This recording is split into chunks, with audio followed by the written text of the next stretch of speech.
Li se yon artiste, depuis le met voile sur yon beat drill ou pas capable attendre. Question moi gen pour aujourd'hui c'est qui moun ou soit qui bagay qui toujours motivé ou leur senti ou découragé. Fais-moi connaître réponse là dans yon commentaire et puis songe dim qui artiste ou attendre moi parler de li. On entre dans vidéo nous aujourd'hui. Bienvenue tout le monde. Aujourd'hui nous pral entrer dans mode artiste.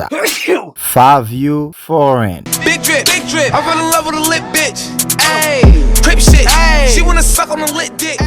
Fabio Foreign qui gen non naissance Maxi Lyril, c'est yon artiste rap qui sorti Brooklyn, New York. Li te fait premier go apparition li nan industria nan année 2019 ak musique Big Drip. Yon succès qui te gagne vite nan mouvement drill New York la. Grâce ak style énergique li ak rythme fort drill, Fabio te rassemblé yon gros corps fanatique et te commencé collaborer ak l'autre artiste populaire tankou Pop Smoke, Kanye West ak Lil TJ. L'école artiste la pas facile du tout. Et puis souvent li te kon gen conflit ak l'autre élève au soir moun sou quartier. Même si li te gen intérêt dans musique, manquer sur sa opportunité te fait le plus difficile pour continuer sur un chemin éducatif formel. Musique te vin rapidement yon chapé pour li. Et pendant adolescence li te commencé utiliser musique comme un moyen pour chercher plus bonne chance pour li ak famille. Carrière Fabio te commencé dans underground rap Brooklyn. Côté li te participer dans musique ak zami li yo et li te fait freestyle dans quartier li. Dans commencement année 2010 yo, li te utiliser nom like Fabio mais pita li te vin changer pour nom li vin rekounia Fabio Foreign. Nan année sa yo, li te développer style li et puis li te commencé joindre ti reconnaissance localement dans New York. Premier gros succès li te vini ak musique Big Drip en 2019.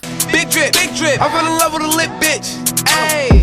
Musique ça te fait gros vague dans mouvement drill New York là. Et li te recevoir en pile côté dans médias sociaux ak plateforme musique tankou etc. Big Drip te permet Fabio attirer attention que gros producteurs ak artistes tankou Meek Mill ak Quavo et puis ça te aidé le jeune plus exposé sous marché. Après succès Big Drip, Fabio te signé ak étiquette musique Columbia Records et puis li te lancé yon mixtape qui relé quelques nan musique sous mixtape ça tankou Waiting ak Drive By te renforcé non li et li te continue à grandir comme yon figure dans mouvement drill New York là. Yon l'autre gros étape dans carrière artiste là, c'est li te collaboré ak Kanye West dans musique Off the Ground sous album Donda dans l'année 2021. Ça te mettel dans G public là sous yon l'autre niveau. Après ça, li te vinn yon artiste clé dans rap drill New York là. En 2022, li te publié premier album li, Bible, qui gagne en pile collaboration avec l'autre gros artiste Lil Yachty, Polo G, A$AP Rocky. Ça te confirmé place li comme yon artiste important dans mouvement drill New York là. Et puis li te fait li vin populaire pi plus dans industrie musique là.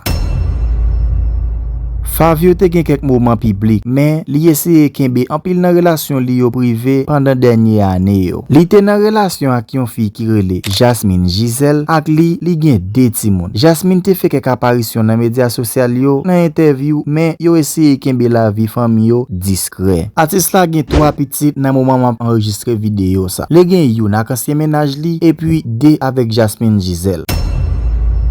D'après information qui est disponible sur Fabio Foreign, richesse li estimée à environ $3 millions américains dans l'année ça. L'argent ça sorti surtout dans carrière li comme un musicien drill ak dans collaboration li ak l'autre artiste populaire. Li touché en pile dans la vente musique li yo, concert partenariat ak marque ak promotion sur réseaux sociaux yo. Carrière artiste la continue grandir et li considéré comme une nan pi gros figure dans mouvement drill New York là. Ça qui augmenté popularité ak richesse li chaque année. Fabio Foreign c'est pas un artiste seulement qui fait drill, mais c'est yon force qui déchire barrière yo, yon papa engagé ak yon visionnaire qui porte yon nouveau vibe dans rap drill New York là. Performance li sous scène, c'est toujours un bagay incroyable. Li toujours connecté à public là pendant toute audience là.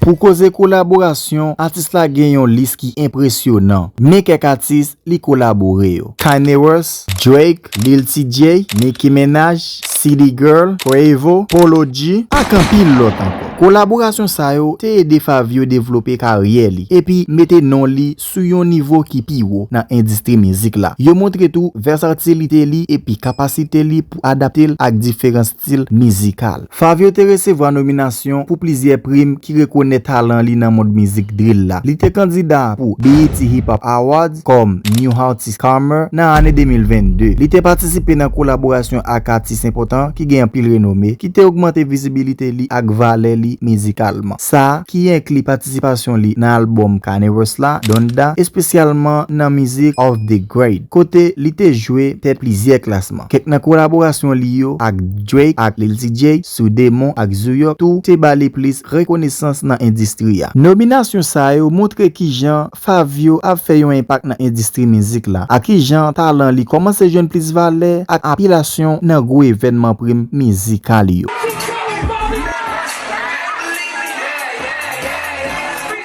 Fabio Foreign montre nous clair, même dans difficulté, li ka lever sorti dans tout ça qui rive. Li montre nous force ak détermination li. Tande, la vie c'est un voyage, pas un destin. Ça qui compte, c'est ça ou apprendre sous chemin. Pas oublier follow moi sur Instagram. Moi quitter link là dans bio ak dans premier commentaire vidéo ça. Soutenez mes vidéos, abonnez à channel là. Like vidéo, partagez la avec l'autre amis. Comme ça, famille a grandi plus. Au revoir, na ouais encore dans une autre plus belle vidéo. Cash.